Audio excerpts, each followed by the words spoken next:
এখনো পর্যন্ত পুলিশের কোন অতি উৎসাহী কর্মকর্তা কিংবা প্রশাসনের অতি উৎসাহী কর্মকর্তা কাউকে ফোন দিয়ে ডেকে আমি বলছেন আপনি আসেন, অফিস করেন, আপনার নিরাপত্তা আমরা দিব। আমি আপনাদের প্রতি করুণা করি, আপনারা আপনাদের নিজেদের নিরাপত্তা দেবার জায়গায় এখনো পর্যন্ত নেই, এটুকু মনে রাখবেন।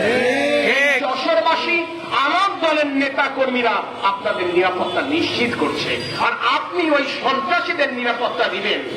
যদি এই সমস্ত প্রশাসনের কর্তা ব্যক্তিরা নিজেদের চরিত্রের পরিবর্তন করে জনগণের সেন্টিমেন্ট বুঝে যদি আপনারা কাজ করতে ব্যর্থ হন, মনে রাখবেন সেই অফিসে আপনারা বসে রয়েছেন, সেই অফিস জনতা ঘেরাও করে আপনাদের কিন্তু এই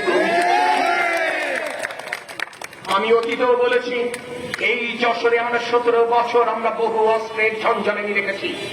রাষ্ট্রীয় আনুকূল্যে বহু সন্ত্রাসী